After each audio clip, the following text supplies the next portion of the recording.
Greetings YouTube and welcome to the Blue Corner into a Cardfight Vanguard deck profile. In this one I'm going to be giving you guys a profile of Liberators, but not like the good Liberators, which would be Blue Flame Percival with Alfred. I just don't have maximum copies of those because I can only find 2 trial decks for Blue Flames. I have to order the rest when PG16 comes out, and I will go after Providence Cleric, Providence Core, and Percival combinations.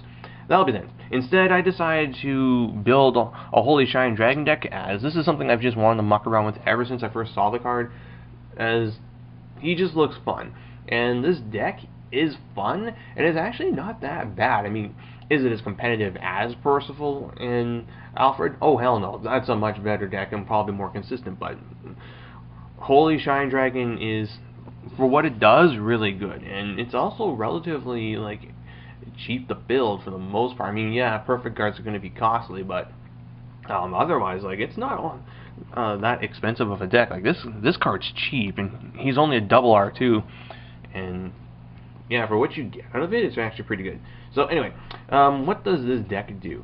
Basically, it abuses the, part of my pun, holy hell out of this guy's Limit Break, which is, at the end of the turn, you can take a grade 3 Gold Paladin in your soul and superior ride it, and then you return this guy from your soul to your hand, allowing you to ride him again on the following turn. By itself, that's like, so, oh great, you can just take like some random grade 3 junky vanilla and just ride it and put it on top, and then you can ride this guy again. That's great. He also has an on-ride skill where you counterblast the top, and you counterblast a Liberator to check the top card of your deck and superior call a Liberator, which could be hit or miss. I mean, you could potentially hit either grade 3s, 2s, 1s, or you could hit 0s. That sucks. What makes this guy good, though, as you could probably tell, would be break rides. Just the fact that you can bounce this guy to the hand at the end of your turn, and then the following turn, ride him again on top of a break ride for constant break ride power. That's really good. Like, that makes this guy effectively a 21,000 attacker that's going to give 3 of your rear guards 5,000 power every single turn. That kind of pressure just eats away at your opponent because they're constantly having to deal with a 28,000 swinger, potentially a column that's probably going to be 10,000 higher, another column that's going to be 5,000 higher, and this is before triggers too. Like, it's kind of like just, it's, I don't really know how what I can compare it to. I guess maybe outside of the old Nebula Lord Dragon Link Joker decks, where you could just like swing for really huge numbers with your Vanguard and rear guards. That's what this guy does, and it's just really fun. Like, a nickname that I've given this guy is Holy Shit Dragon, because when your opponent sees what this guy's Limit Break does, they go, holy shit, you can break ride that thing every turn. And yeah, so his partner in crime, for Gasslot, the only good break ride I can think of for Liberators. His ability, 5,000 power to 3 of your rear guards like Holy Shine Dragon, and because Vanguard lets you construct chains that you want, you can have this guy's effect resolve first, so you break ride, counterblast, superior call a unit from the top of your deck, and then have Gasslot give 5,000 power to 3 of your units. In the event where you only have 2 cards in play, like 2 back row rear guards because your front row keeps getting picked off, because you're playing Liberators, and most people will just try and reduce the number of rear guards that you have when playing this deck, and that's what he does. And then he also has an attack effect where if you attack a Vanguard, he gains 2,000, so he's a 13 on offense. And that's it for the grade 2/3s. This deck is very rushy, so there won't be a whole lot of intricate things for me to mention other than I run 12k attackers, 3 blaster blades. I was originally testing 4, but I found that to be just too much. I mean, Counterblast 2 is really costly in Liberators to begin with, and I mean, yeah, picking off a unit's great and all, and he's a potential +1. He kills a unit, and then you attack, and then he either kills another unit or kills a card in hand, but I think there's just better cards I can run in this guy's place. But at the moment, though, I'm kind of just running the 3 copies I am out of necessity. There aren't very many good grade 2s, I feel, at this moment.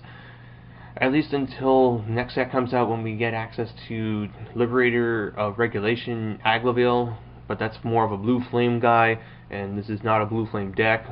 And the guy I'd rather run more copies of, and I will once I get more copies of, is Oath Liberator Aglaville. This is a new card, it's from the new trial deck, and his ability is when you call this thing to rear guard, you counterblast 1, look at the top 3 cards of your deck, Superior Call Liberator, and put the rest on the bottom of your deck in any order. That's good. Like, I was running Escrides at first, like 3 to 4 of them for his on-hit Superior Call, the top card of your deck effect, but Aglavale just makes him completely irrelevant, and I should be running for this, and I will when I can.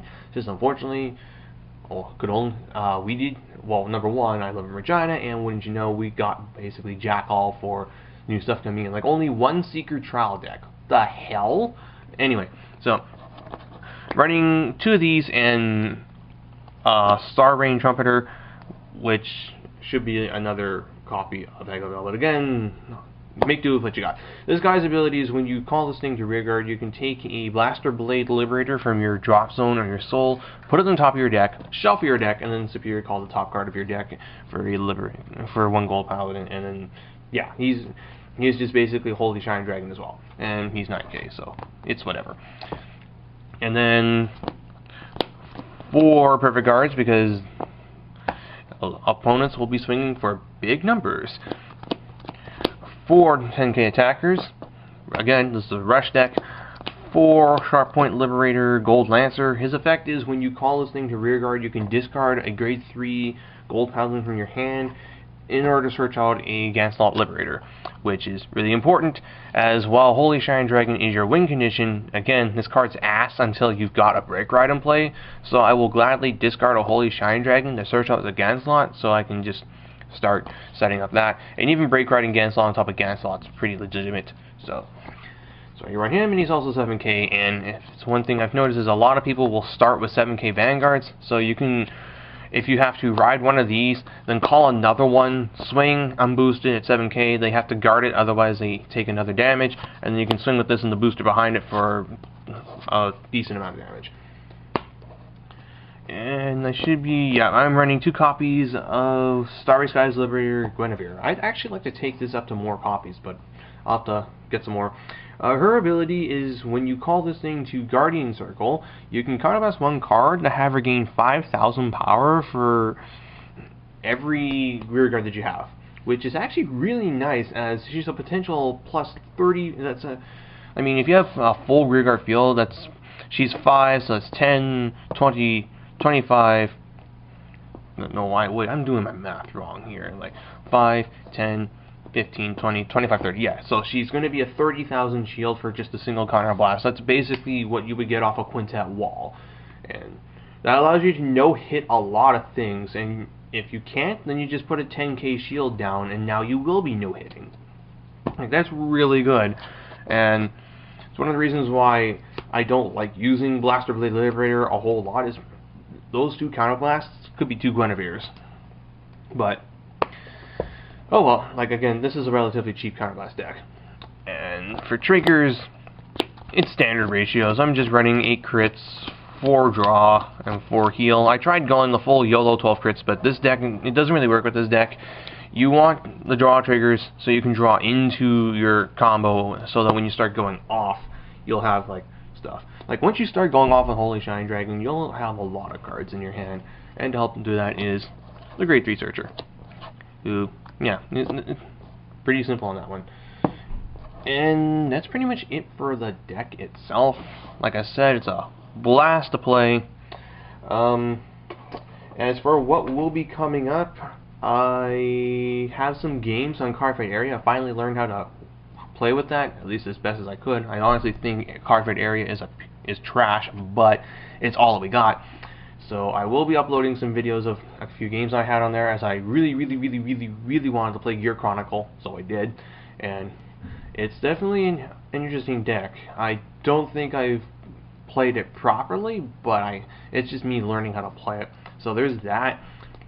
I'm gonna start testing my Genesis deck pretty soon, as I'm just waiting on some cards to come in the mail. So I'll soon be able to do stuff with Yggdrasil and see what I feel is the best route for the deck. I can definitely say that I think Yggdrasil decks need to be more aggressive than they are in order to succeed in this format, especially where Shadow Paladins will be top dog, as we kind of have a difficult matchup against Phantom Blaster Abyss, and he is de facto best deck in the format. So there's that, and I also hope to get some games done between people, like actual recorded games, so that I can just so I can have more Vanguard content on here. Also, BT16 is coming out, and I'll probably have a box opening of that at some point. So that's stuff to keep an eye out for. Until the next time, people, this is Blue Star 99, checking out.